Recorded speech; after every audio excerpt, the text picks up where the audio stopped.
Welcome, everyone. We are back here at SSBills Talk with our big re-premiere here. We started off season 2 strong, hit a bump in the road, kind of like Hairston, but we're here. We're ready to roll. 53-man roster is initially set. Dr. Dung alongside Lawrence Foster. Welcome back. And how are we feeling, Dr. D? I feel great. I mean, definitely want to talk about this roster. For me, there's a couple of surprises, some obvious things that we knew were going to happen. But yeah, now we're finally set. We know what to expect. And in 11, 12 days, we'll have our first victory. Yeah, well, 11, 12 days we'll have something. But like we said, the initial 53-man roster is set. Odds are there'll be one or two changes between now and next Bills Sunday about the Bills-Ravens game. But initial thoughts, I think first and foremost, Shavers making the roster. That was kind of like the big question. Was he going to make it? He had that big one-handed touchdown catch that everyone's like, oh, man, that's got to be the play that puts him over the top. He makes the team. So I know we've both been a fan of his for a while. So your thoughts on that? Because that kind of seemed like it was the biggest question mark heading into the cut down day. Yeah, I mean, so both last offseason and this offseason, everyone, Josh included, all they talked about is how hard he works. He's a team player. He's doing a great job. And last year when he didn't make it, I was honestly a little surprised. It's like, well, one of these things is not like the other. Like you're just like his teammates are saying he's doing so well, but then he doesn't make the roster. Like how well could he have done? And so it was nice to see that, one, he made plays in the preseason with, or with backup quarterbacks. And so honestly, I'm excited to see like what he does with Josh. He can clearly get open. He was open by a wide margin. And that is, one, the main reason I think we signed Palmer, and two, an area of our team for which like we struggled mightily. I mean, the yards of separation of our receivers last year were terrible. And so if he can continue to do that against other teams' starting defense, I think sky's the limit for this guy. I would love to see him get reps while Samuel starts to, or, not starts to, but as Samuel recovers. And I expect and hope he, starts to push for, wide receiver 3 time. And I think the thing that'll benefit him is he's pretty much the only receiver that plays special teams. And generally, like we think of special teams over the years, one or two of the wide receivers have been core contributors. So in terms of if you think about the Bills going to activate which wide receiver, I think he's going to be the beneficiary of being the only wide receiver playing special teams where he'll be active, which in theory will give him opportunities every week in the offense as well. Like Elijah Moore, I don't see him doing things outside of offense. So if it's a numbers game on game day and they want to keep the 5 wide receivers active, I think that's going to help Shavers overall. And you mentioned Palmer. Like, I think the Bills receiver room, if you look at it, is pretty exciting of what could be with what they have. They have Shakir, who's keeps proving himself. You mentioned Palmer doing what he's going to do, but Shavers offered his game-breaking ability. Samuel at the end of last year kind of showed what he could be, and Elijah Moore has that. So there's lots of opportunities there for these guys, and it's great for Shavers that he finally made the 53-man roster out of camp. Yeah, I mean, you'd even mentioned Keon, right? So, I'm with you. Like, I think our receiver room has a lot of potential, and I wouldn't be surprised at all if it comes down to, we end the season with 3 or 4 guys with over 500 yards each. Yeah, I agree with that. And looking at the initial roster, another thing that we talked about a lot was who was going to be the returner. To me, I'm pretty surprised that Brandon Codrington who essentially all he is a returner, gets a roster spot as of now. Yeah. Like the Bills are now have 4 essentially players dedicated to only special teams. They don't have for anything else. And Mhm. he's not even a like coverage guy. He just returns kicks. So thoughts there because I'm kind of surprised Chenault didn't get it with at least him being able to do other things on offense and play gunner positions as well. So to me, that's one of the bigger surprises that Codrington won that battle as a returner because that's all he does. Yeah, no, 100%. I mean, that was my exact thoughts because even the commentators made a comment about the fact that like he was just like bigger, right, than Mhm. Codrington, and he's still pretty elusive, but he does have some size to run over guys. Not that you necessarily need that from your return man, but he has like he can break tackles, right? As you said, he's a receiver. He can do things out of the backfield. He has a multitude of skill sets where Codrington, like if he gets hurt, what he Yeah. I don't know. I'm with you. I think it's a bit of a waste of a roster spot, but And whatever. when I look at it that way too, like they kept the 6 receivers and they kept 10 offensive linemen. I mean, one of them got put on IR. But I wonder if that was like one of those, all right, we have 2 suspended guys. This might be like a roster spot when they come back. I wonder if Coddington's the one that just goes, he's the one gone.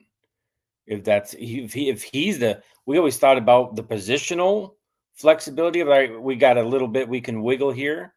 We never really considered like a different position being the beneficiary of these 6-game suspensions. Yeah, but again, like if you cut Codrington, then who's going to return kicks? And whoever that person is, then why not just have him do it now? It Like, doesn't make any sense to have a returner only, right? You've got 3 positions for which all they do is special teams: snapper, kicker, punter. mhm, Okay, why not have a wide receiver that has that skill set as well? Because guys are going to get hurt. I mean, you might lose 2 receivers in a game. It never hurts to have other bodies there. So, yeah. um, because isn't like Cotterington like technically like a DB? Yeah, he's a corner. Yeah, but he's never going to. No, I mean when Joe B listed like players who made the roster, he was not even listed as a corner. Yeah. But to me, you mentioned the size. I think with the move of touchbacks going to the 35, Mm-hmm. returns are going to be way more prevalent. And to me, I would want somebody that has a break tackle ability now because to me, it's more of like a running play almost. And Codrington's a tiny thing. He's not going to break tackles. Whereas Chenault, watching him like he's a bigger dude.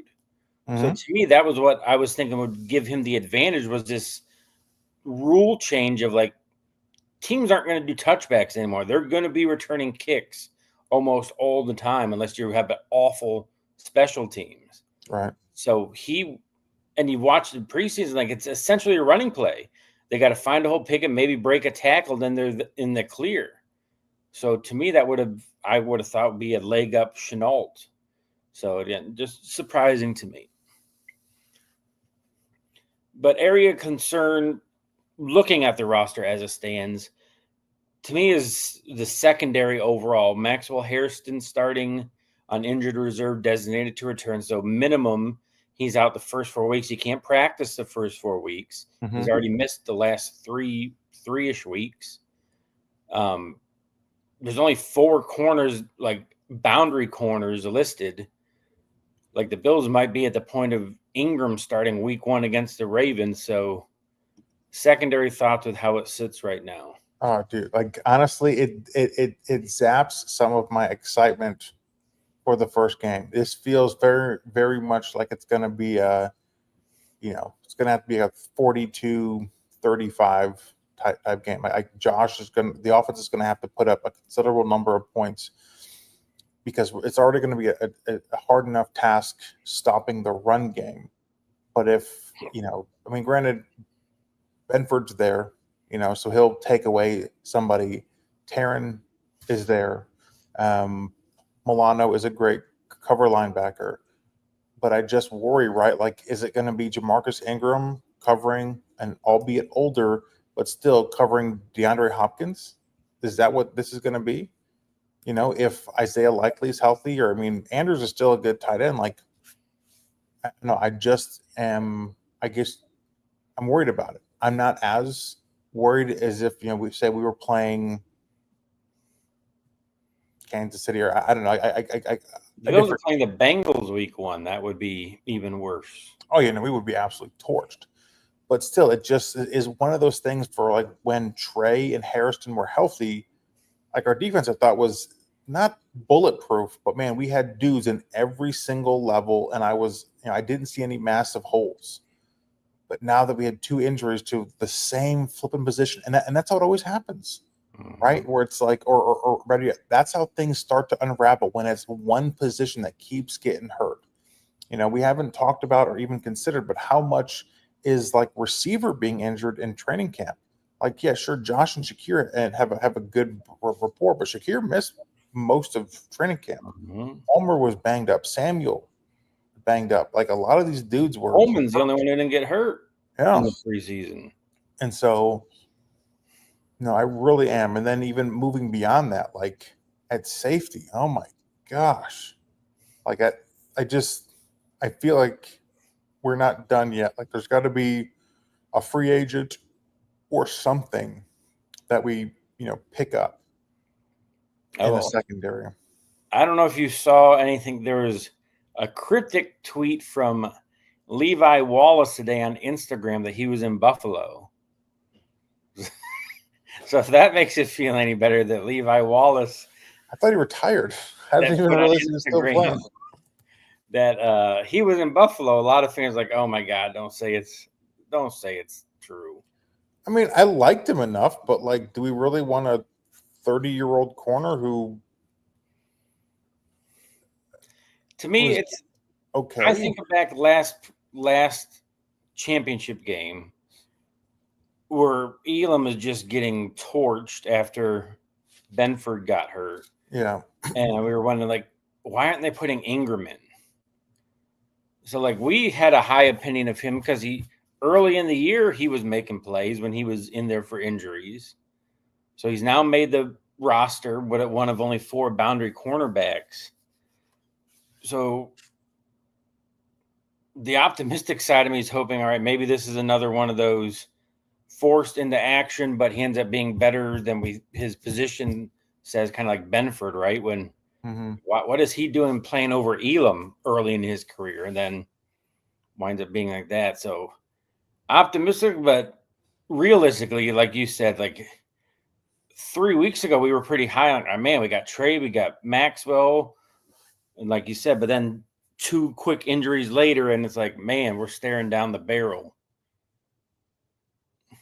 Well, but with all this being said, it solves all these secondary woes.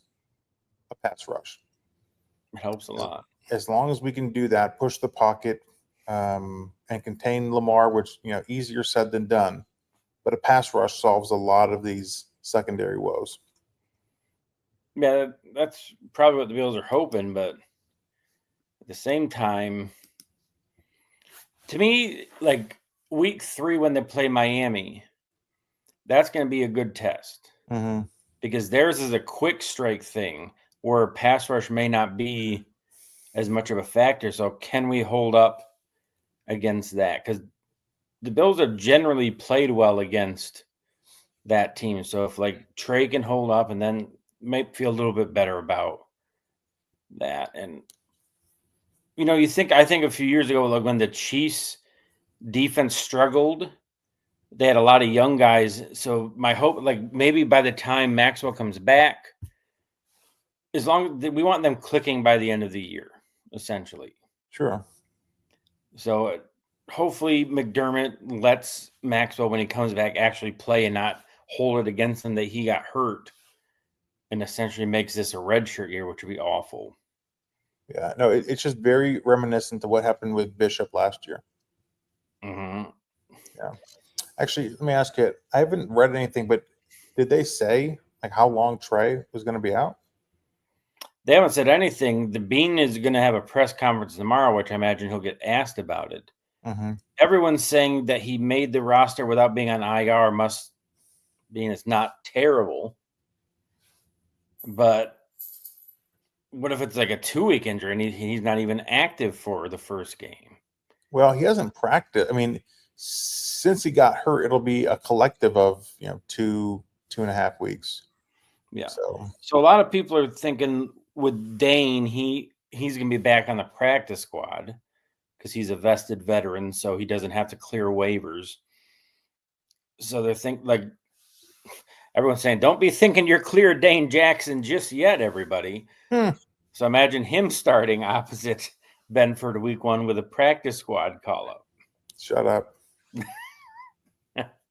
But yeah, that's a possibility. So looking continually on defense, I think another one we talked about was the defensive end. Solomon made the roster. Kind of we were wondering if he was going to be on the bubble. Mm-hmm. Epinesa as a trade chip ended up being kept. I think even with this, I think the defensive line is the position that showed out the best in the preseason. Like Deanna Walker had a really strong preseason. TJ Sanders did. If anything, it was Jackson who kind of looked a little bit meh. But just Yeah. thoughts on how it's set right now along the defensive line. No, I like it. I mean, I wouldn't call it a strength yet because we haven't seen these guys in true live fire. But Greg, we know what we're getting. Bosa, if he stays healthy, we know what we're getting. Epinesa, I think, is a solid player to come off the bench. So overall, I'm really happy with the defensive line. I think if Jackson hadn't been, what was he, a third round or fourth round pick, um, if he wasn't picked that high, he probably would have been let go because he did not perform all that well. Um, but overall, I think the line is good. And you talked about this before.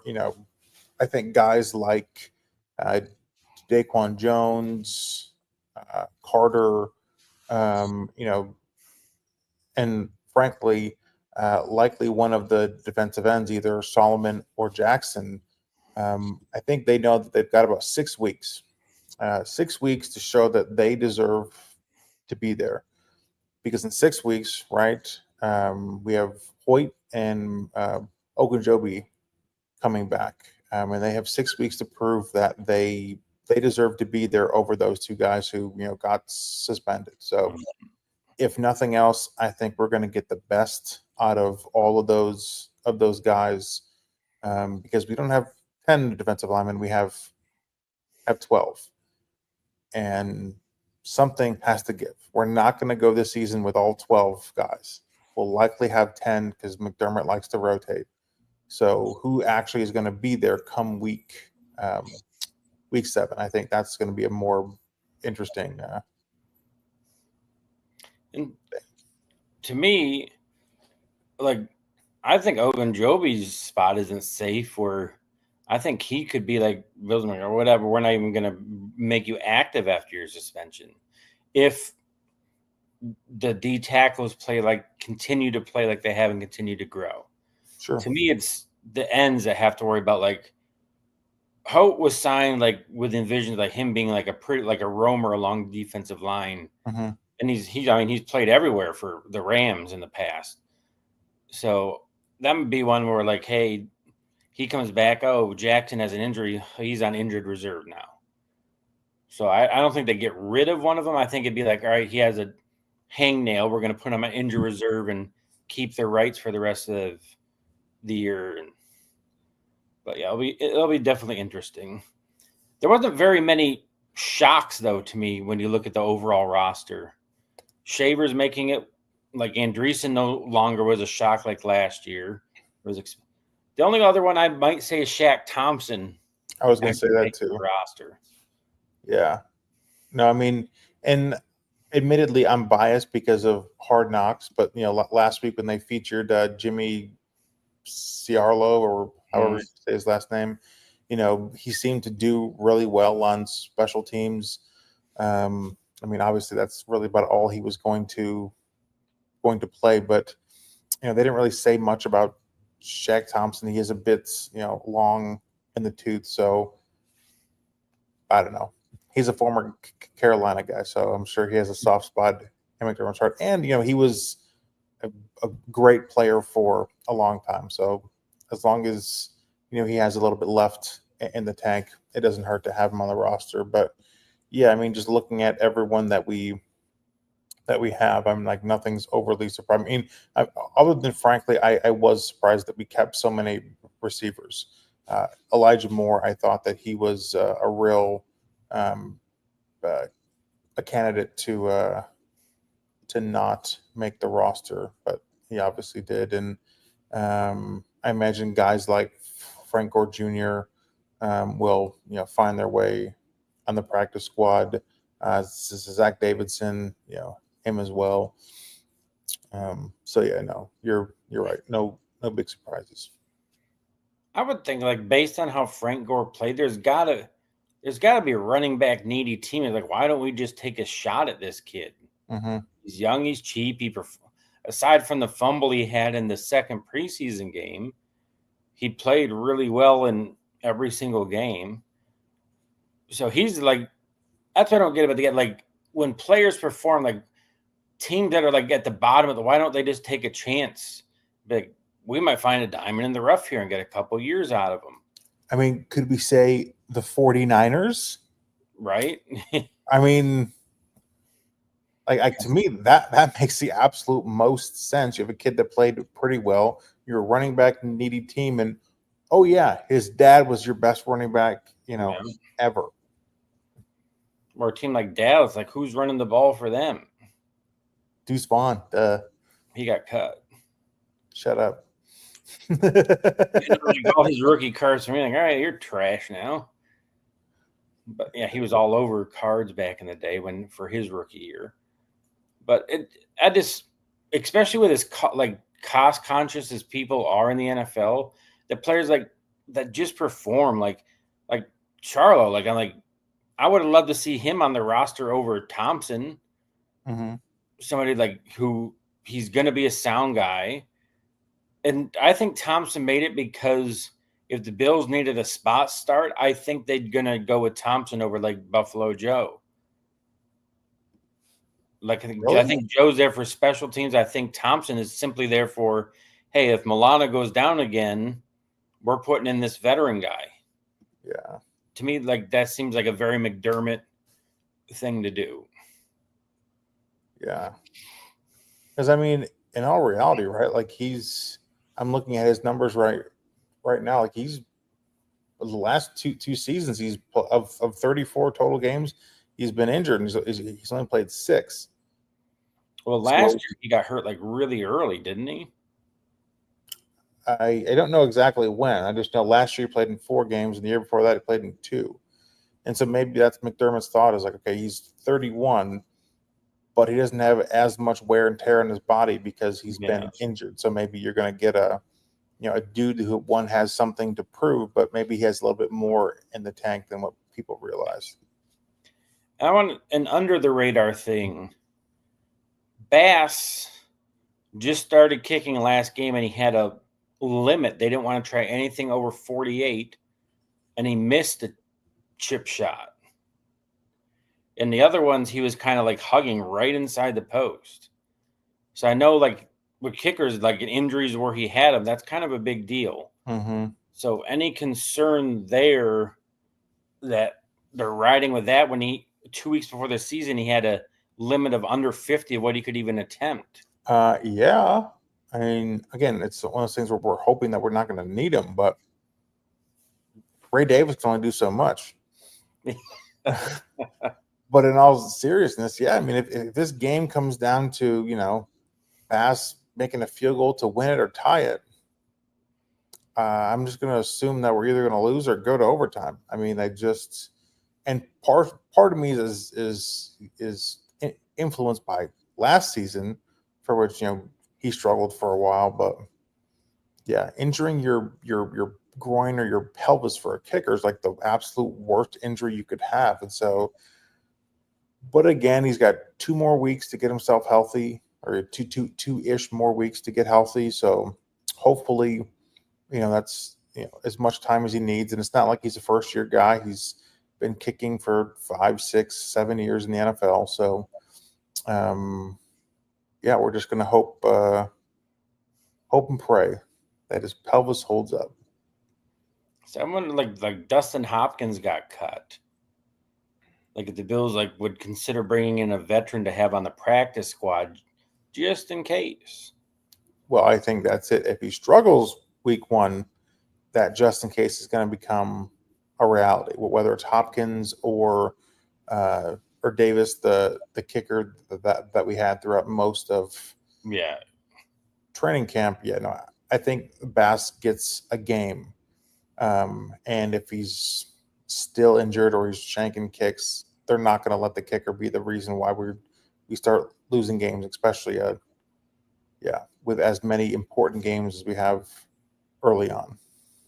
Now I wonder if Josh would let Caden Davis come back because he beat him in that little show on Hard Knocks. Josh's like, no, I'm not losing to that guy again. Well, the other thing too, right, is Bass's leg. Is that going to influence what McDermott does on 4th downs?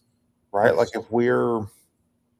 unless we're inside of the 30, right? Maybe if it's 4th and 3 and we're at the 40-yard line, McDermott's just like, we're going to go for it. Or he'll be lame, like, we're going to punt. Yeah, I'd rather go for than punt. Same. Yeah, but yeah, Sean does love Bass. We talked about it, how we thought Bass is back, and then of course he gets hurt. Yeah. Like we had a conversation on this show about after that 61-yard kick against Miami, he seemed to be like the old Bass again. Mm-hmm. And you look at that Ravens game, making those 50-ish yard field goals in that weather and what it was, and so it kind of sucks that he had that injury. And to me, it's like a hammy for like that just it has the potential to linger. Mm-hmm. The problem for a kicker is you have one job. And there's not 5 other people there to pick you up if you're a receiver. Like, all right, we got Joe Schmo. Like, if he goes down in a game, we joked about it, but Ray Davis is going to have to kick when it matters in a game because he's the only one that's proven. I'll be honest, I do not understand how now the word interchangeable isn't the right to use, but how in the world? Like Bass isn't the emergency punter and the punter isn't the emergency kicker. Right. Like your job is to use your leg and your foot to put the ball forward a long ways. Obviously they're entirely different in terms of the mechanics.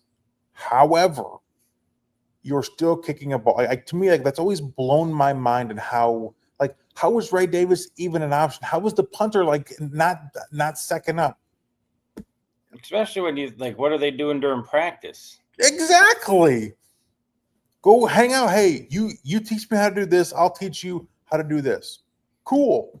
If I'm a punter, I learned to kick just to be like, hey, if I'm in a battle with somebody, your kicker goes down, I can kick off. I can make a 40-yard field goal. Yeah, if nothing else, kicking off, right? I don't know. It just especially now because you have to be able to tackle now more. Yeah, there's mechanics of it, but like what else are you doing? Just learn how to kick the other way. Yeah. I mean, even if you're a head-on kicker, the old school style, break your toe doing it. Right. but no, you're literally around a professional kicker if you're a punter, or if you're a kicker, you're around a professional punter all the time. You have special teams coaches all the time. You have access to an NFL training facility all the time. Who was the Falcons that experimented with that Conan, right? The punter kicker a decade ago. I don't remember. Yeah, I'm pretty sure that was his name. So the Falcons actually tried that. Atlanta Falcons, punter and kicker. Bradley Pinion. Okay. No. I mean, I'm not saying that you should have one dude to do both jobs full time. It was in 2006. The Falcons' Michael Conan played punter and place kicker. He missed 6 of 8 field goals.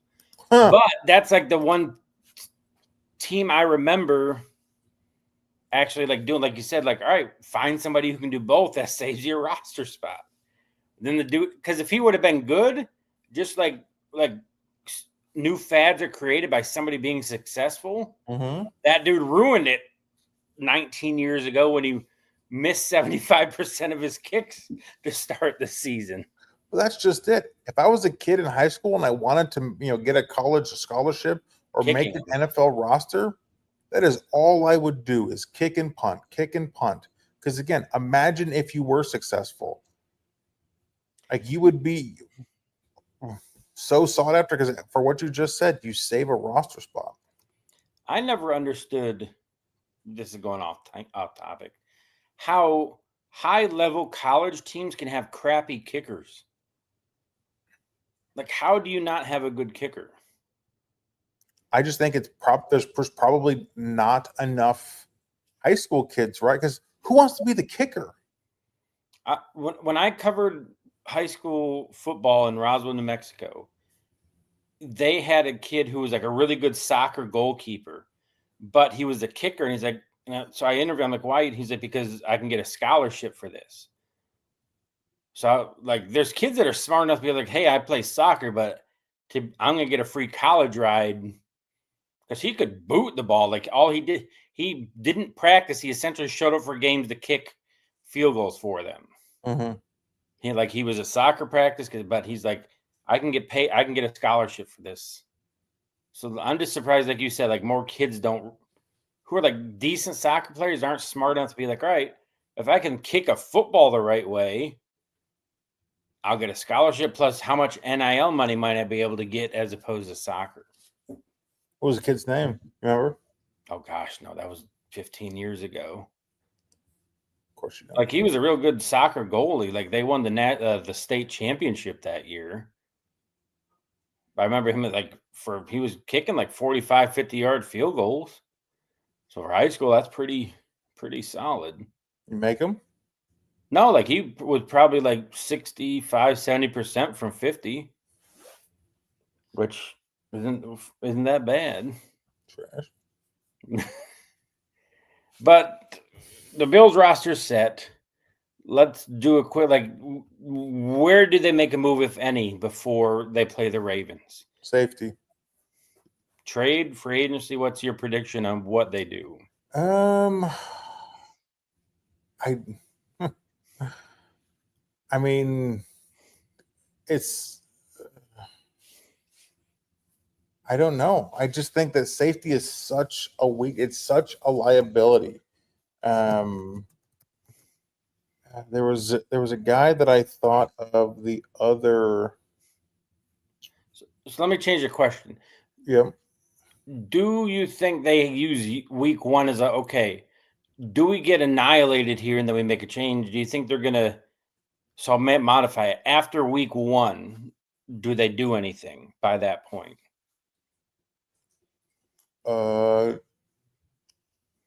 Do they? I mean, I think they're gonna have to. Well, it's like that's so hard, right? Like, I think so, but it comes down to the fact that who knows? Because if maybe we'll be surprised and the DBs will ball out and it'll be receiver. That's the problem. But if you look at their roster as it is, Rapp is pretty good. I would say Rapp is an above average safety. Or yeah, maybe even just average. But everybody after him, now Bishop, I still think is a question mark. Mm. He's a young guy. Sometimes maybe good, sometimes maybe not so good. And so we don't really know. Maybe. Yeah. Hamlin, obviously not awesome. And what they have Strong. Is that the other Yeah, guy he's that we kept? because they got rid of Forrest. Yeah. For which that was my prediction of a guy who's going to do awesome. So I'll try it. And so yeah, it just Hancock's the other guy. Hancock, yeah, Strong's the corner. Yeah. It just safety makes me really. I mean, the DBs in general, it just makes me really nervous because, yeah, best case they hold their own against a team that has average at best receivers.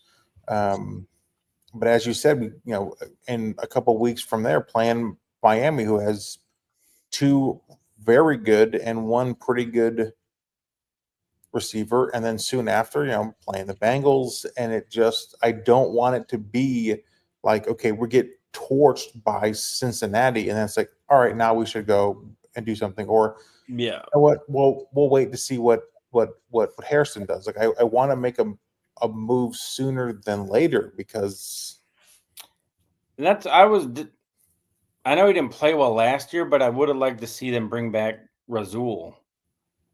He was Dolphins signed him for $3 million.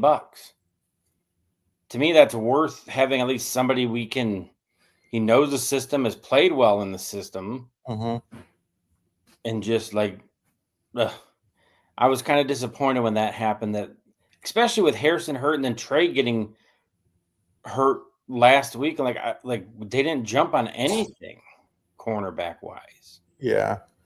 Well, the only thing too is the fact that Douglas was still a free agent. I mean, who knows if he was a little sour on the Bills and wouldn't resign. But you know what's probably going to happen to him? The same thing that happened to Jordan Poyer. Yeah. I mean, the Bills just, aside from heat, Josh Rex against them. Hmm? I don't know. I'm still excited for the season. I think I'm hoping Bishop has like a Bernard type second season where he kind of had a like the first team was kind of like, he was there. And then year two, he just busts out. Mm-hmm. And he has the potential to. Like, he started playing better last year. Mm-hmm. And he played better in the last preseason game. He played his reaction time was better.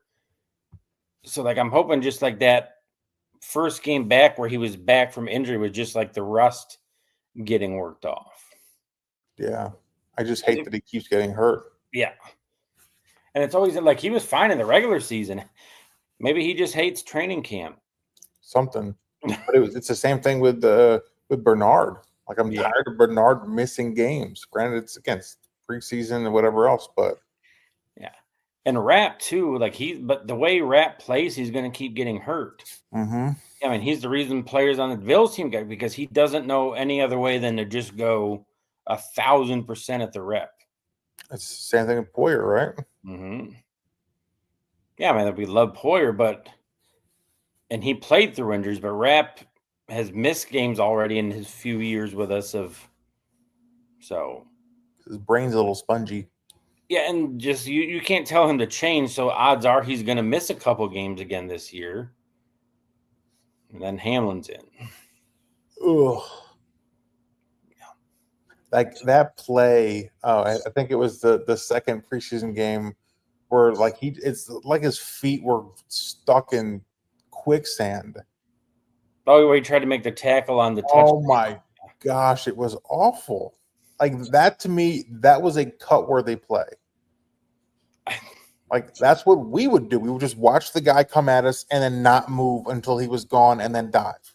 That's what we would do. I relate to what he did, and that's enough to get you cut. And I mean, it's off. We're going off tangent, but Hamlin doesn't seem like he's evolved. Like, yeah, he had obviously the death thing, but obviously the death thing. He's had a couple years since, and he hasn't taken that step. He still doesn't trust things. He's slow to react. Mm-hmm. And that's just, we got spoiled by, like, you said how rap with me. Like, we got spoiled by all pro safety play for 5 or 6 years in a row. Yeah. From both of our safeties. So I think we have just such a high bar now of what we know that a safety can do in this system that we want them to be the peak Hyde and Poyer. And odds are we're never going to get a safety, like both safeties at that level again, ever probably in our lifetime. Yeah. And I think but we can hope. And the potential's there if Bishop can take and become who he should be, and Rapp maybe just tweaks a couple of things. Pretty close. Yeah. But the season's almost here. College football starts this weekend in full earnest. NFL is a week from Thursday, is back full bore. Mm-hmm. So we almost made it through the slosh of the awful offseason. And we're here. SSBills Talk is here for you every week moving forward. I know we've changed our schedule so many times. Tuesday night is the night, ladies and gentlemen, that we will be on Tuesday nights. It works out nice. We get to dissect whatever happened, even if the Bills play on Monday night. We'll be able to dissect it on Tuesday and also look forward to the following week. Mm-hmm. So it worked out perfect. That was our preseason. We figured out the perfect schedule. We tweaked it. We canceled things. And we didn't do a show last week. I will close the show out by saying my grandma passed away last week. Oh, huge Bills fan my grandma was. And one of the last things I remember talking to her about was she was talking about Josh Allen, saying, do you think he's going to do it for, like, all the way through, like, to her end, she was always, like, talking about the Bills, like, oh, I love Josh Allen's wife. And so, Grandma Betty, the show was dedicated to you tonight. Bills fan to the end. You had hope that this was the year. They're going to do it for you this year. I believe it. If the Bills win the Super Bowl after your grandma dies, that means she was a jinx. My dad never listens to this episode. But yeah, so I know lots of Bills fans are like that, but power to her. Was like, even right up the last time I saw her, she was talking about the Bills. So Bills fandom is a true lifelong thing, no matter what happens to their year in, year out. That's why Bills fans are the best and the toughest. So thank you for joining us, everybody. We got up to 4 guests tonight. We love it. We're growing. Once we become more consistent, we'll have even more people. For Dr. Duncan, I am Lawrence Foster, closing out the show, as we always do, by saying what Josh Allen does, by saying, Go Bills.